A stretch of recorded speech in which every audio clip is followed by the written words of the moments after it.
denomina autoinducción de la bobina, ¿vale? Ya recordamos de otros vídeos lo que es una bobina. Una bobina son un montón de espiras, ¿de acuerdo? Aquella parte que yo he cogido con un conductor eléctrico y que le he hecho un círculo en su forma. Ya recordamos que, ¿por qué nos interesa hacer eso? Nos interesa porque cualquier conductor eléctrico, a toda su longitud, aparecen campos magnéticos muy chiquititos a su alrededor, circulares sobre ella, ¿vale? Entonces, si se pierde todo ese campo magnético, que puede ser muy grande, se va perdiendo cada centímetro. Bueno, no es que se va perdiendo, aparece ahí, pero no lo podemos utilizar. En cambio, si yo cojo el conductor y lo hago un círculo, todos esos campos magnéticos van hacia el centro, con lo cual consigo en el centro un campo magnético muy fuerte. Si no solo hago una espira, sino que hago muchas y juntas, ¿de acuerdo? Consigo tener una bobina que es crear un campo muy potente en el centro, ¿vale? Aquí tenemos dibujado uno separado las espiras, pues para que se vean, pero que realmente estarían muy juntas y en una longitud lo menor posible para poder tener el mayor campo y que no haya campos que se pierdan entre la espira y espira. Vale, eso es una bobina eléctrica. Vale, cuando tenemos ya esa idea de que la bobina la queremos para crear un campo magnético, está claro cómo tendría que ser la forma. Vale, ¿qué es lo que sucede en una bobina? Pues una bobina va a crear un campo magnético, ¿vale?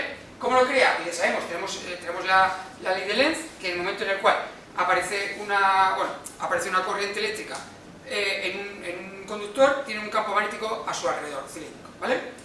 Bien, cuando ya hemos hecho eso, ¿qué es lo que queremos hacer? Pues que en continua, ¿vale? Va a haber una relación entre el campo magnético que se crea y la intensidad que está circulando, ¿vale? A eso se le llama la autoinducción de una bobina. ¿Por qué? Porque va a crearse, o sea, ella misma al pasar la corriente se va a crear un campo magnético en su interior. No es que reciba ningún campo para crear intensidad, no, yo creo intensidad y con esa intensidad crea el campo magnético que tenemos aquí, que es un creado inducido. Al llamarse inducido, la relación que va a haber entre el campo que ha creado una bobina y la intensidad que ha necesitado para crearlo se llama L autoinducción y se mide en Henrius. Vale, es esa relación. Que además esa L tiene una relación directamente a elementos constructivos, o sea, a sus características físicas, que depende de la permeabilidad del material que hay dentro de la bobina, del número de espiras que hay al cuadrado, de la sección perpendicular, el círculo sería la circunferencia que tenemos ahí, perpendicular a ella, partido por la longitud que tiene. O sea, al final la autoinducción de una bobina depende específicamente de cómo la he construido, ¿vale? Y eso nos permite tener más o menos flujo respecto a la intensidad que yo he metido. Vale, esto sería en continua, y definimos ya lo que es autoinducción en Henrius. Vale, pero queremos ver un pasito más, ya lo hemos visto en continua, todavía no sabemos lo que es alterna, sabemos lo que es que la intensidad y la tensión están yendo en una dirección y luego en otra, que quiere decir una dirección y otra, la intensidad está claro, los electrones van en un sentido y luego van en otro, ¿vale? Que sus valores pasan de ir en un sentido, pues 1 amperio, 2 amperios, 3 amperios, a volver y ser menos 1, menos 2, menos 3, va en otro sentido, ¿vale? ¿Qué pasaría si le metiéramos esa alterna a una bobina? ¿Vale? Esta autoinducción que crea el campo, ¿cómo quedaría este circuito realmente en continua? Si yo voy a continua, este circuito lo único que tiene, porque es un conductor que tiene una serie de espiras, tendría resistencia. Tendría resistencia, solamente. Con lo cual, si yo conecto esta bobina en continua, me va a funcionar el ideón, que es que la tensión que tiene entre sus extremos será R por I.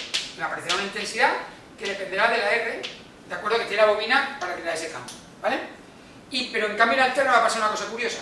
En alterna, si yo meto una intensidad que a ser alterna, ya lo he puesto aquí en el gusanito, que está subiendo y bajando constantemente, me va a crear un campo magnético que está subiendo y bajando constantemente. O sea, el campo magnético inducido va a estar yendo norte, ampliando, sur, norte, constantemente así. ¿Qué pasa? Ya recordamos las leyes que hemos visto del electromagnetismo. Si yo tengo una espira que, por Faraday, recibe un campo magnético que varía, ¿vale? ¿Qué me va a aparecer? Me va a aparecer una intensidad inducida, una fuerza contra la electromotriz, una fuerza de electromotriz, una tensión inducida, ¿vale? Eso va a aparecer aquí en la bobina. Me va a aparecer esa fuerza y una intensidad. Y recordamos por Lenz que además se va a oponer a lo que está pasando, o sea que si el campo está aumentando para allá, ella va a hacer una fuerza contra ese campo que aumenta, y cuando se reduce va a intentar ayudar, ¿vale? A esa fuerza que aparece, a esa tensión que va a aparecer nueva, se llama fuerza contraelectromotriz inducida, o sea, porque se va a oponer a lo que la crea, a ella misma, o sea, todo está sucediendo en la misma bobina. Yo paso una intensidad, la bobina crea campo, pero a la vez ese campo, que es variable, crea otro pequeño campo que se opone a sí mismo, o sea, es un montón de cositas que va haciendo. En concreto eso no pararía, pues que ese campo que lo ha creado, bueno, no pararía inicialmente, se ajusta, ¿vale? Entonces, si a una espiral le llega a campo variable, por Faraday y Lenz, nos aparece una fuerza de electromotriz inducida que se opone, una USL que sería contraelectromotriz, ¿vale? ¿Eso qué quiere decir? Que no solo aparecería aquí la R que tenemos para la tensión, ¿vale? Sino que me aparece algo más, ¿vale? Que va a crear una fuerza de automotriz que se opone a la primera, ¿vale? Que va a consumir esa parte de fuerza de automotriz. ¿Eso qué supone? Lo veremos más adelante, pero aquí hay algo más que la R, ¿de acuerdo? Entonces, si yo hago este caso, yo lo monto y pongo 5 voltios en continua y miro la intensidad que me aparece, me dará directamente con la R que yo he medido. Yo cojo la bobina, miro la R y me da esa intensidad. Pero en cambio aquí, si hago lo mismo y pongo 5 voltios en alterna, no me va a dar la misma intensidad que aquí. ¿Por qué? Porque hay una parte todavía que está la R, ¿vale? Pero hay algo más que le quita tensión a esa R. O sea, todos los voltios, los 5 voltios no van a caer aquí, sino aquí que va a caer una parte de tensión y aquí otra parte de tensión. ¿De acuerdo? Con lo cual, ¿qué va a pasar? Que la intensidad va a bajar. La intensidad en alterna va a ser más pequeña que en continua, ¿vale?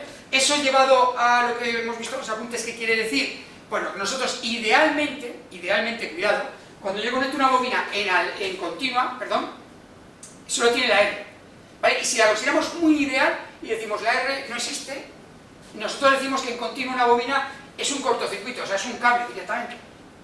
Esto es lo que simulamos, teniendo en cuenta que hay elementos que tienen mucha más resistencia, ¿de acuerdo? Depende de cómo sea la bobina. Entonces, idealmente, en continua consideramos, en verdad, y si no queremos ideal, en real pondríamos que tiene una resistencia R, que es de la bobina, ¿vale? Pero en alterna se va a comportar de otra forma, va a tener esa R, L, y aparte va a tener aquí algo de bobina que solo funciona en alterna, y que se lleva su parte de tensión. Nosotros eso le llamamos también, ¿vale? Inductancia, reactancia inductiva de la bobina. Hay algo ahí que se lleva parte de tensión, con lo cual la intensidad en continua no va a ser igual que la intensidad en alterna. Eso lo veremos más adelante. Pero por lo menos quedarnos una idea de que hay un factor que se mide en henrios, ¿vale? Que depende de la forma constructiva de la bobina para crear el campo magnético. Cuidado, el campo magnético lo crea en continua y alterna, cuidado. ¿Vale? Porque aquí en continua siempre crea un campo magnético en una dirección y un determinado valor fijo, y en alterna está constantemente pasando norte-sur, norte-sur, norte-sur. ¿De acuerdo? Vale, con esto hemos explicado un poquito de la bobina y la autoinducción de la bobina.